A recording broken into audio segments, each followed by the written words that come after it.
नमस्कार।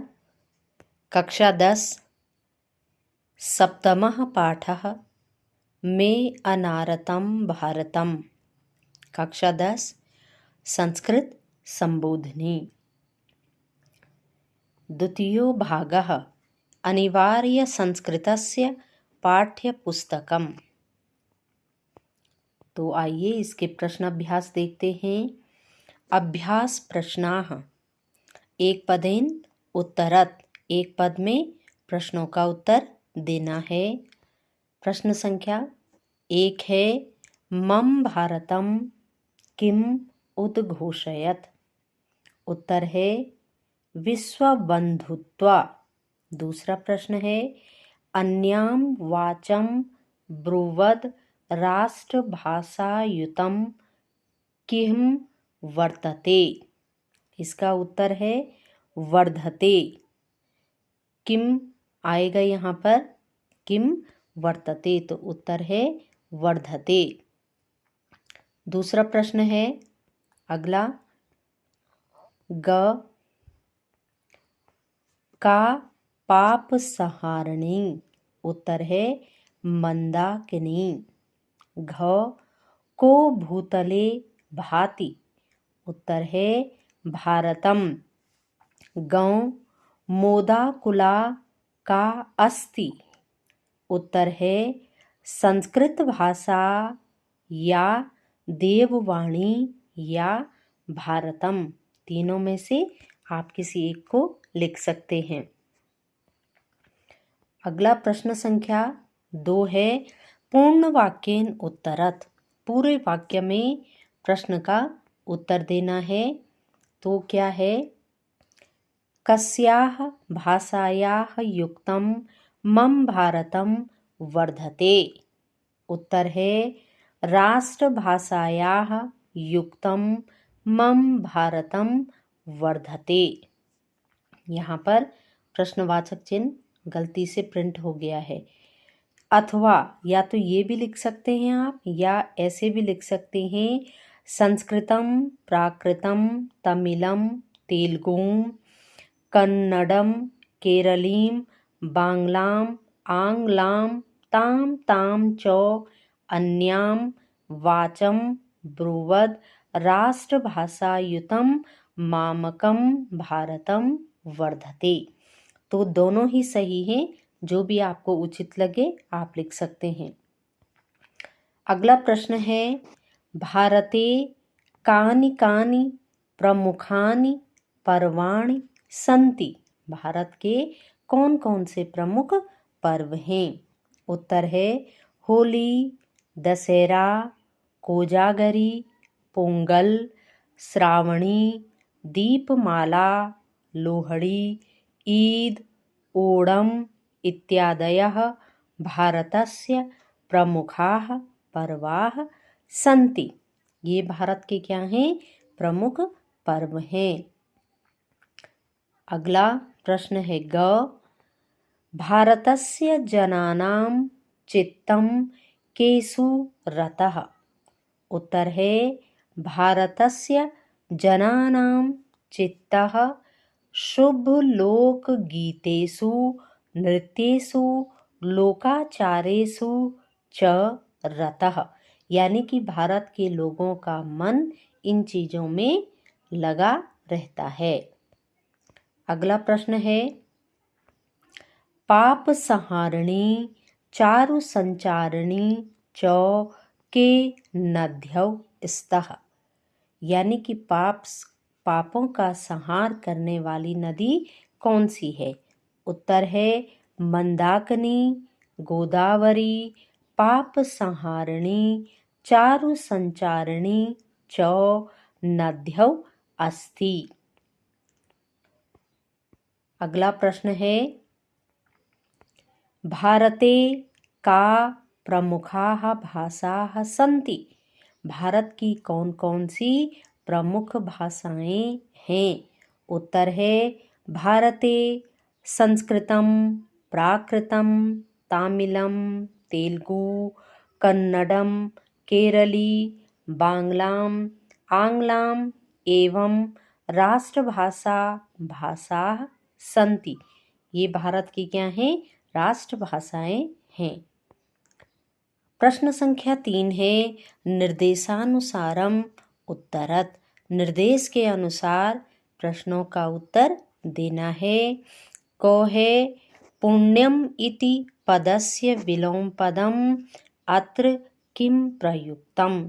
तो इसका उत्तर होगा पापम। खो है मे अनारतम इति पदस्य संधि विच्छेदम कुरुत। मे अनारतम इस पद का क्या करना है? संधि विच्छेद करना है।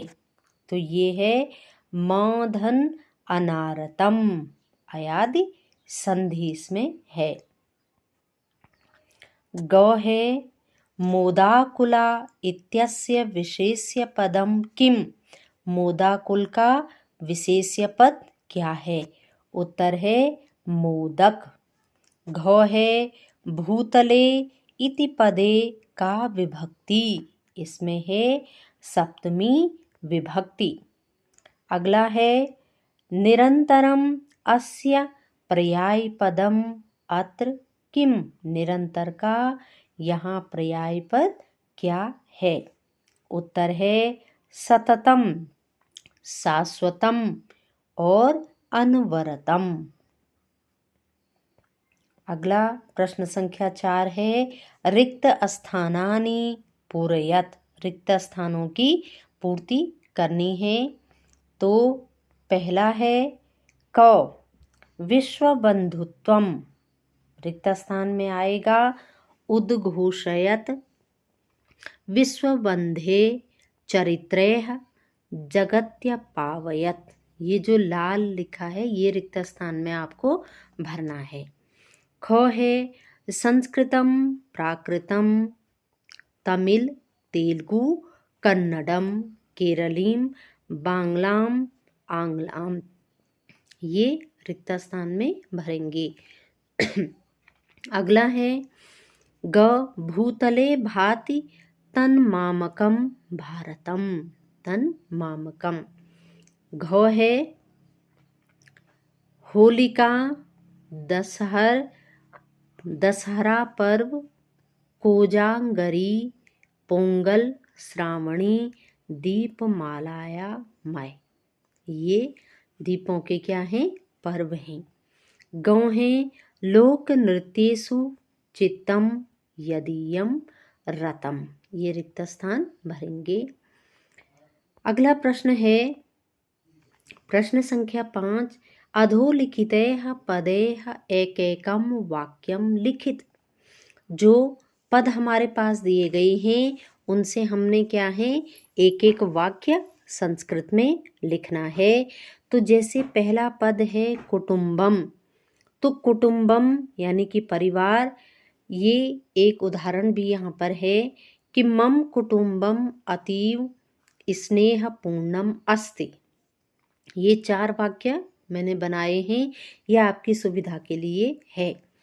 दूसरा है अहम मम कुटुंबस्य एकः सदस्य अस्मि।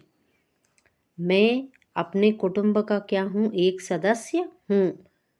कुटुंबे सुखम शांतिश्च भवति। कुटुंब में सुख और शांति होती है। अगला है मम कुटुंबः मम कृते अति महत्वपूर्णः अस्ति।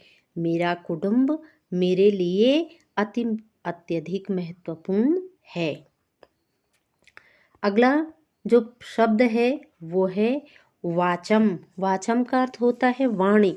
इससे भी 5 वाक्य दिए हैं मैंने बना करके। जैसे सत्यम वाचम वदति। हमेशा क्या बोलना चाहिए? सत्य बोलना चाहिए। दूसरा है साधुः सत्यम वाचम वदति। साधु क्या है? सत्य को क्या करता है? हमेशा उसकी वाणी में क्या रहता है? सत्य रहता है, सत्य बोलता है। सा मधुरम वाचम भासते। सा वह मधुर वाणी में बोलती है। बालकः पितुः वाचम शृणोति। बालक पिता की वाणी को या बात को शृणोति सुनता है। अहम मित्रस्य वाचम अनुसरिष्यामि। मैं मित्र की बात का क्या करता हूँ? अनुसरण करता हूँ। तीसरा पद है भूतले। भूतले का अर्थ यानी कि भूतल यानी कि पृथ्वी तल। भूतले जलम वर्तते। भूतल में जल होता है। भूतले वृक्षाः सन्ति। भूतल में वृक्ष हैं। भूतले पर्वताः शोभन्ते। भूतल में यानी कि पृथ्वी तल में क्या है? पर्वत हैं। नद्यः भूतले जीवनम वहन्ति। नदी जो भूतल का जीवन है वह क्या है? नदी है। सूर्य भूतले प्रकाशम सानंदति। सूर्य भूतल पर क्या करता है? पृथ्वी पर या भूमि पर क्या देता है? प्रकाश देता है। अगला प्रश्न है अनारतम। अनारतम का अर्थ होता है फैलाना। सूर्य अनारतम प्रकाशयति। सूर्य प्रकाश को क्या करता है? फैलाता है। माता अनारतम पुत्रम रक्षति। माता पुत्र की क्या करती है? रक्षा करती है। विद्या अनारतम मनुष्यस्य जीवनम सानंदति। विद्या से मनुष्य का जीवन क्या हो जाता है? आनंदित हो जाता है। कर्मठाः अनारतम कार्यम कुर्वन्ति समाजे। जो कर्मठ लोग हैं वह समाज के लिए क्या है? निरंतर कार्य करते हैं।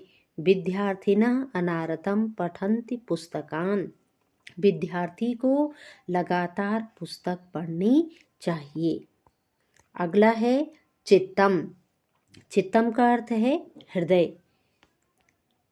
मनुष्यस्य चित्तम अस्थिरम अस्ति। मनुष्य का चित्त अस्थिर है। दूसरा है सत्कर्मभिः चित्तम निर्मलम भवति। जो व्यक्ति क्या है? सत्कर्म करते हैं उनका हृदय हमेशा निर्मल होता है। चित्तम वशम करणम एव योग्यः। चित्त को वश में करने के लिए एक कारण क्या है? योग है। योग के द्वारा हम चित्त को अपने वश में कर सकते हैं। शिक्षकाः छात्राणां चित्तम ज्ञानेन पूरयन्ति। शिक्षक छात्रों के चित्त को, हृदय को, मन को ज्ञान से क्या करते हैं? भर देते हैं। चित्तस्य शांतिः एव परम सुखम। चित्त की शांति ही क्या है? परम सुख है। अगला है देववाणी। देववाणी यानी कि संस्कृत भाषा को कहा गया है संस्कृतम अस्माकं देववाणी भाषा अस्ति। संस्कृत हमारी क्या है? देववाणी भाषा है। देववाणी संस्कृतम अस्ति। संस्कृत देववाणी है। अहम देववाणी भाषा पठामि। अहम हमें या मैं देववाणी भाषा को पठामि पढ़ता हूँ। देववाणी अस्माकं सांस्कृतिक धरोहरम अस्ति। देववाणी हमारी सांस्कृतिक धरोहर है। देववाणी पठित्वा ज्ञानम प्राप्नोति। देववाणी को पढ़ करके ज्ञानम प्राप्नोति। ज्ञान को क्या करते हैं? हम प्राप्त करते हैं। तो ये 5वां प्रश्न पूरा हुआ। तो इसी के साथ बहुत बहुत धन्यवाद। उम्मीद है कि आपको यह वीडियो पसंद आएगा। तो कृपया ज़रूर इस चैनल को सब्सक्राइब कीजिएगा और लाइक कीजिएगा। इसी के साथ बहुत बहुत धन्यवाद।